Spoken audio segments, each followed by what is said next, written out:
তৃণমূল ক্ষমতা হারাবে এখন অবধি এরকম কোনো সম্ভাবনা আমি দেখতে পাচ্ছি। কংগ্রেসের সঙ্গে হাত মেলালে বামেদের ভোট বাড়তেই পারে, কারণ বামেদের নিজস্ব আর কোনো ভোট ব্যাংক নেই, সেটা চুরমার হয়ে গেছে। এবং বামেদের তরুণ প্রজন্ম কোন বড় বিষয় নিয়ে আন্দোলনই বা করছে, এটা শুধুমাত্র ফেসবুকেই সুন্দর, তার বাইরে বামেদের কোনো অস্তিত্ব নেই। কিন্তু কংগ্রেসের প্রতি মানুষের একটা টান আছে, সেটা রাহুল গান্ধীর ভোট চুরির অভিযোগকে কেন্দ্র করে হোক বা রাহুল গান্ধীর সামগ্রিকভাবে ভোটাধিকার যাত্রার জন্য, সেইটার বেনিফিট সিপিএম পেতে পারে যদি কংগ্রেসের সঙ্গে সিপিএমের কোনো জোট হয়। 26-এ বিধানসভা নির্বাচনের আর কয়েক মাস বাকি। ঠিক তার আগেই বিভিন্ন সংবাদ মাধ্যম বা বিভিন্ন ক্ষেত্র থেকে আমরা একটা কথা শুনতে পাচ্ছি, 26-এ পরিবর্তন হবে। এই বিষয়ে আপনি একজন সাংবাদিক হিসেবে কি বলবেন? দেখুন, আমার মনে হয় না 26-এ রাজ্যে কোনো পালাবদল ঘটছে। এবার পরিবর্তন বলতে যদি এটা বোঝানো হয় যে তৃণমূলের গুরুত্বের বিচারে অভিষেক বন্দ্যোপাধ্যায় অনেক এগিয়ে আসবে, বা অভিষেক বন্দ্যোপাধ্যায় দলের প্রার্থী মনোনয়ন থেকে শুরু করে সব কিছুতে অনেক গুরুত্বপূর্ণ ভূমিকা নেবেন, তাহলে সেটা হতেই পারে। আমরা অলরেডি দেখতে পাচ্ছি যে সারের বিক্ষোভের ক্ষেত্রেও বা সারের বিরুদ্ধে যেভাবে দলের সংগঠনকে মাঠে নামানো, সেটা মূলত অভিষেক বন্দ্যোপাধ্যায় করছেন। তাতে এটা দেখে মনে হচ্ছে যে মমতা বন্দ্যোপাধ্যায় আপাতত তৃণমূলের সংগঠনের ভার অভিষেক বন্দ্যোপাধ্যায়ের উপর সম্পূর্ণভাবে ছেড়ে দিয়েছেন। ফলে এই পরিবর্তন, যে অভিষেক বন্দ্যোপাধ্যায়ের নেতৃত্বে একেবারে রাশ হাতে নিয়ে নেওয়া, এটা যদি পরিবর্তন হয় তাহলে অবশ্যই হতে চলেছে। কিন্তু তৃণমূল ক্ষমতা হারাবে এখন অবধি এরকম কোনো সম্ভাবনা আমি দেখতে পাচ্ছি না। বামেদের নতুন প্রজন্মকে আমরা রাস্তায় নামতে দেখছি, কিন্তু কোথাও গিয়ে তাদের ভোট সংখ্যা বাড়ছে না। একটা প্রশ্ন এখানে উঠছে, কংগ্রেসের সঙ্গে বাম যদি হাত মেলায় কি তাহলে তাদের ভোট সংখ্যা কোথাও গিয়ে বাড়বে? দেখুন, কংগ্রেসের সঙ্গে হাত মেলালে বামেদের ভোট বাড়তেই পারে, কারণ বামেদের নিজস্ব আর কোনো ভোট ব্যাংক নেই, সেটা চুরমার হয়ে গেছে। এবং বামেদের তরুণ প্রজন্ম কোন বড় বিষয় নিয়ে আন্দোলনই বা করছে। ধরুন, এই যে আহ, আমার সোনার বাংলা, এটা গাইতে দেওয়া হবে না বলে আসামে এফআইআর হলো, পশ্চিমবঙ্গ বিজেপির অনেক নেতা বলছে। তার প্রতিবাদে সিপিএমের কোন যুব ছাত্রের নেতারা রাস্তায় নেমেছে, সিপিএমের কোন সাংস্কৃতিক মঞ্চ রাস্তায় নেমেছে? কেউই তো নামেনি।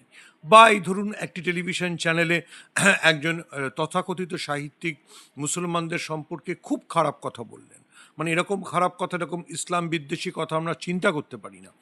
তার প্রতিবাদী বা বামেদের ছাত্র যুবদের আমরা কী আন্দোলন করতে দেখেছি? আমার মনে হয় বামেরা শুধুমাত্র ফেসবুকেই সুন্দর, তার বাইরে বামেদের কোনো অস্তিত্ব নেই। কিন্তু কংগ্রেসের প্রতি মানুষের একটা টান আছে, সেটা রাহুল গান্ধীর ভোট চুরির অভিযোগকে কেন্দ্র করে হোক বা রাহুল গান্ধীর সামগ্রিকভাবে ভোটাধিকার যাত্রার জন্য, সেইটার বেনিফিট সিপিএম পেতে পারে যদি কংগ্রেসের সঙ্গে সিপিএমের কোনো জোট হয়। আপনি বললেন সিপিএমরা রাস্তায় নামে না, কিন্তু তারা দাবি করছে যে তারা নাকি সবকিছুতে রাস্তায় নামে এবং রাস্তার আন্দোলনই নাকি পরিবর্তন করতে পারবে। শুধু কি রাস্তার আন্দোলন পরিবর্তন করতে পারবে? দেখুন, শুধু রাস্তার আন্দোলন তো প্রতিবাদ মানে কোনো পরিবর্তন করতে পারে না। আর সিপিএমকে আপনি আপনি রাস্তায় দেখেনও নি। মানে সিপিএম যেগুলোকে রাস্তার আন্দোলন মনে করে, অবশ্যই এসএসসির ক্ষেত্রে সিপিএম আন্দোলন করেছে বা অন্য ইস্যুতে সিপিএম হয়তো আন্দোলন করেছে, কিন্তু যেগুলো মানুষের হৃদয় ছুঁয়ে যাওয়া আন্দোলন, মানে ধরুন এই যে সারকে নিয়ে এখন রাজ্যের মানুষ আতঙ্কিত, সবাই ভয় পাচ্ছে, সেখানে সিপিএম কোথায় পথে? দেখুন, হ্যাঁ, সারকে কেন্দ্র করে তো একটা মুসলমানদেরকে টার্গেট করা হচ্ছে। সেই সময় কোনো টেলিভিশন চ্যানেলে এসে কোনো লেখিকা, তথাকথিত লেখিকা, বলছেন মুসলমান মানেই সন্ত্রাসবাদী। তার বিরুদ্ধেই বা বামেদের কী প্রতিবাদ আপনি দেখেছেন? আমি মনে করি বামেরা অনেকটাই ঠুটো জগন্নাথ হয়ে আছে। দেখুন, বামেদের একটা সমস্যা হচ্ছে যে এরা দল হিসেবে প্রচণ্ড এলিটিস্ট এবং ব্রাহ্মণ্যবাদী। ফলে যেটা সাধারণ মানুষের সমস্যা, প্রান্তিক মানুষের সমস্যা, দলিত মুসলমানদের সমস্যা, সেটা নিয়ে বামেরা ভাবে না। অপরদিকে বিজেপি যে এই হিন্দুত্ববাদের রাজনীতি করছে, এটা যদি এভাবেই চলতে থাকে তাহলে কি 26-এ নির্বাচনে তারা হারছে? দেখুন, এখনও অবধি বিজেপির যে অবস্থা, বিজেপির 2026-এ রাজ্যে ক্ষমতায় আসার কোনো সম্ভাবনা নেই। 2026-এ বাংলার মানুষ বিজেপিকে প্রত্যাখ্যান করে দেবে। বেশি করে বিজেপিকে প্রত্যাখ্যান করবে বাংলার বাঙালি হিন্দুরা। কারণ যেভাবে সারের নামে তাদের হয়রানি করা হচ্ছে, যেভাবে তাদের ভোটার তালিকা থেকে বাদ দেওয়ার চক্রান্ত করা হচ্ছে, যেভাবে বাঙালিকে রাষ্ট্রহীন করবার চেষ্টা করা হচ্ছে, সেটা ভারতবর্ষের মানুষ, বাংলার মানুষ ক্ষমা করবে না। বিজেপিকে এর জন্য ক্ষমা করা হবে না। আমার একেবারেই শেষ প্রশ্ন, নওশাদ সিদ্দিকী কি 26-এ নির্বাচনে কোনো ফ্যাক্টর হিসেবে কাজ করছে বলে আপনি মনে করছেন? নওশাদ সিদ্দিকী বেসিক্যালি মুসলমানদের ভোট কাটার কাজে ব্যবহৃত হন। নওশাদ সিদ্দিকীর নিজস্ব কোনো পলিটিক্যাল আইডেন্টিটি গড়ে ওঠেনি। যদি গড়ে উঠতো তাহলে তো আমি যে ইস্যুগুলোর কথা বললাম, যখন টেলিভিশন চ্যানেলে মুসলমান মানেই জঙ্গি বলে দেখে দেওয়া হয়, যখন টেলিভিশন চ্যানেলে আমার সোনার বাংলা, যেটা বাংলাদেশের রাষ্ট্রীয় সঙ্গীত রবীন্দ্রনাথের লেখা, সেটা গাওয়ার অপরাধে কংগ্রেস নেতাকে জেলে যেতে হয়, তখন তো উনি রাস্তায় নামতেন। উনি কী করে বেড়ান, মানে আমার ওনাকে দেখে শুনে অন্তত মনে হয় যে উনি বিজেপির স্বার্থেই কাজ করেন।